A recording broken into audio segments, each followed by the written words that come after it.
ఈరోజు జేఎన్టీయూ విశ్వవిద్యాలయ ప్రాంగణంలో లయన్స్ క్లబ్ వారి ఆధ్వర్యంలో ఉచిత మెగా వైద్య శిబిరాన్ని నిర్వహించడం జరిగింది. ఈ కార్యక్రమాన్ని రెక్టార్ డాక్టర్ విజయ్ కుమార్ రెడ్డి గారు ప్రారంభించారు.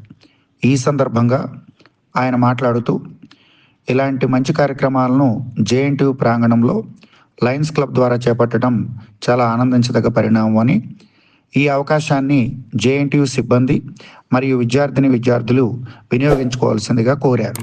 లయన్స్ క్లబ్స్ ఇంటర్నేషనల్ అనేది ఒక చారిటీ ఆర్గనైజేషన్, చాలా పాత ఆర్గనైజేషన్. అది 108 yearsగా కమ్యూనిటీ సేవలో నిమగ్నమై ఉంది. మేము ఇక్కడ జేఎన్టీయూ క్యాంపస్లో మాకు ఇక్కడ స్టూడెంట్స్కి, ఇక్కడ ఉన్న ఫ్యామిలీస్కి సర్వ్ చేయడానికి మాకు అవకాశం దొరికింది.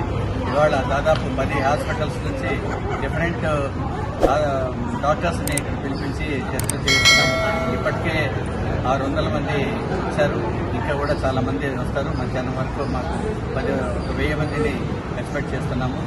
మా వాలంటీర్స్ అందరూ కూడా ప్రతి చిన్న విషయానికి కూడా ఉండి హెల్ప్ చేసుకుంటున్నాం. మేము ఈ క్యాంప్ చేయడం వల్ల లయన్స్ క్లబ్స్ అంటే కూడా ఏమిటి అనేది ఒక అవేర్నెస్ కూడా తీసుకొస్తుంది. దానివల్ల కొంతమంది లయనిజం మీద కూడా అవగాహన వచ్చి ఆ లయనిజంలోకి మెంబర్స్ అవుతారని కూడా మా ఉద్దేశం. Thank you.